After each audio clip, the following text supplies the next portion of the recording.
You're listening to Inside IASB, a podcast series dedicated to informing and encouraging Illinois school board members.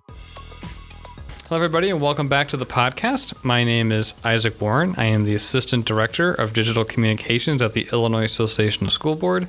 And I'm Mary Ellen Buch, Director in the Governmental Relations Department of IASB. And we are here today to talk more about the Advocacy Ambassador Program, more specifically why you should join it, and talk about just the impact it can have on legislation in your school district, and just all around really why everyone should at least give it a shot, I think.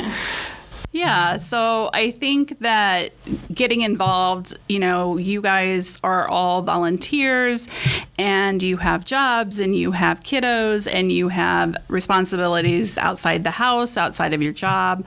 We're not looking to add so much time that you're overwhelmed with this because the program, we hope, that the program has so many members that no one member would be relied upon to spend hours upon hours of time at the Capitol or on the computer. We are hopeful that eventually some tiers will develop of people who are willing to fill out a witness slip online. Some people that are willing to send an email through a call to action will come about. And then we're also hopeful that a few people or several people will pop up and they have the extra time, they have the passion, they are outgoing, they want to talk to legislators and tell them their stories. So it's made for everybody. It's not a cookie cutter. Advocacy ambassadors can be fit to anybody. It's what you can put in, and I think it's great to get involved in the advocacy program.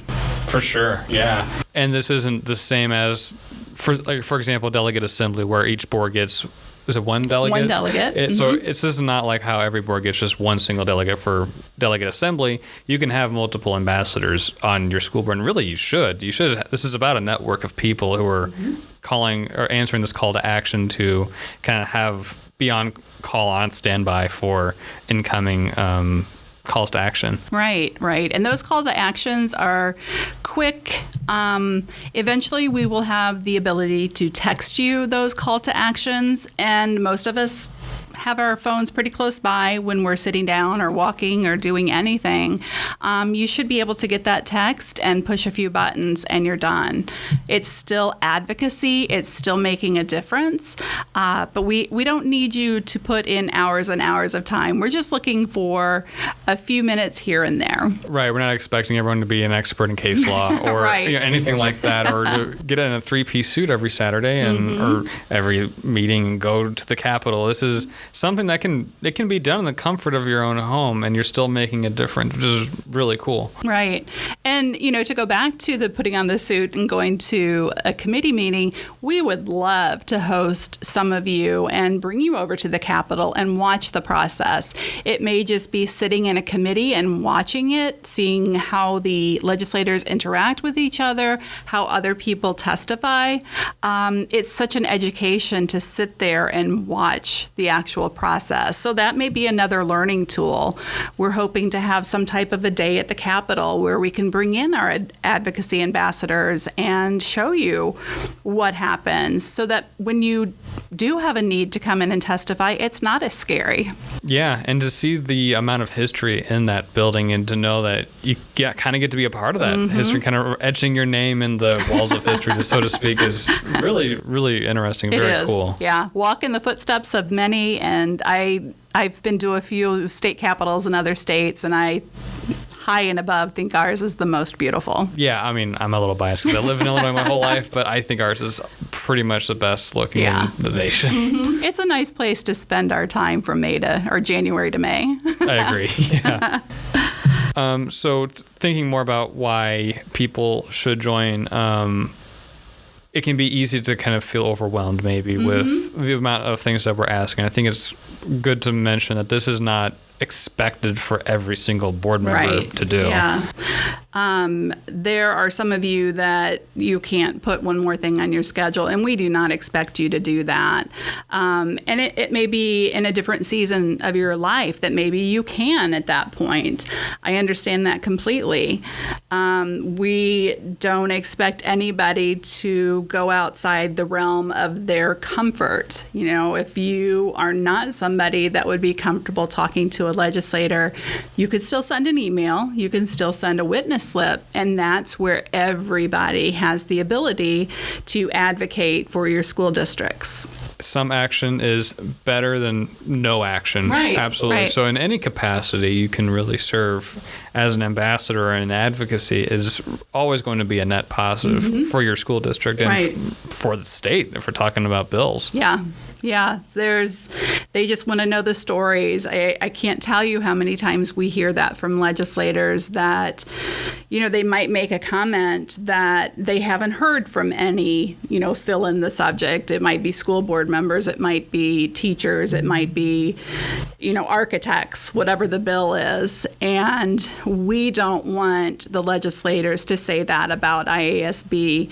We can interact with legislators every day, but when you decide to take that step and touch base with them, they remember that because you took the time to do it. And even if it's just the email or just the witness slip, it's still a touchstone for them. And nobody knows your district best like you do. So you understand how these things will affect your school district, and if you feel the need, like I need to get this in front of a legislator, they need to be made aware of how this is going to affect us for good or for bad. Right. Definitely making sure that they're aware of it, because their role is to vote in a way they believe will best benefit their constituents. And unless they hear something, I mean, how are they supposed to know? Right. That's a really good point. You know, just the best reason to get involved in advocacy is that it's good for your district, it's good for your communities, and overall it's good for your students. You're helping all of them by doing the advocacy, the member engagement that we've all been tasked with doing, you know, talking to each other, engaging with other people that might not always be comfortable, but we still need to reach out and do it.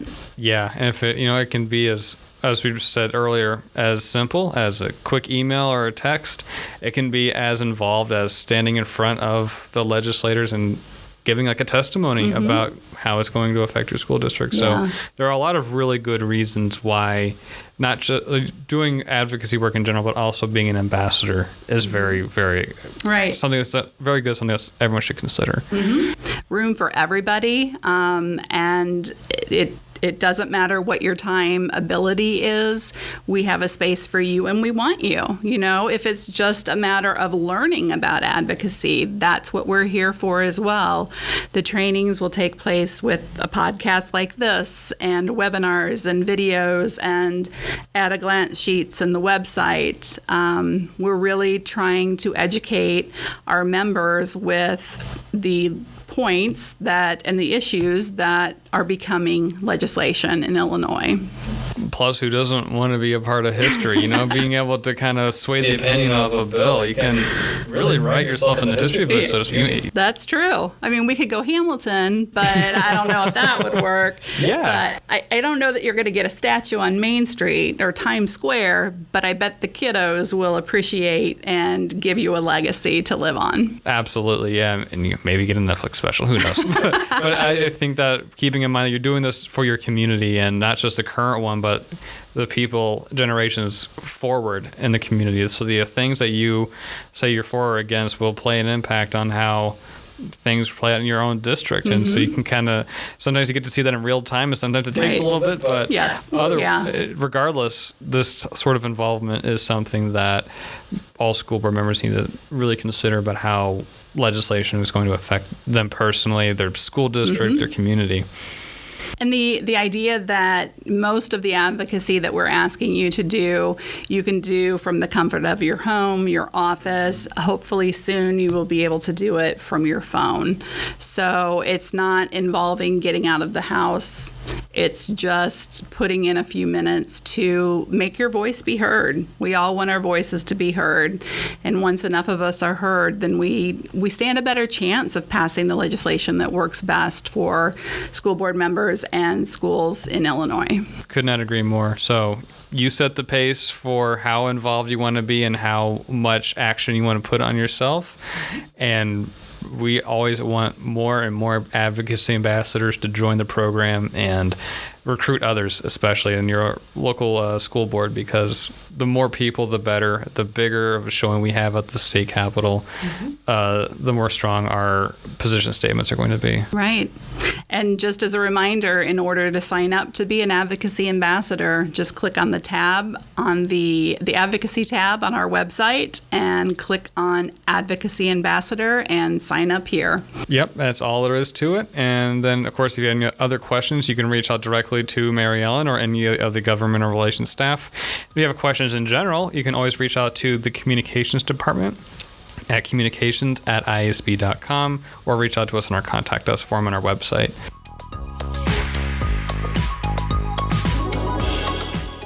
Thank you for listening to the podcast. And thank you for your dedicated volunteer service to public education. If you'd like to stay up to date with future episodes, please consider following us on Spotify, Apple Podcasts, or YouTube Music. Have a comment or question? We welcome listener feedback and invite you to leave us a voicemail via the link in the description or send us a voicemail at communications@iasb.com. Thanks.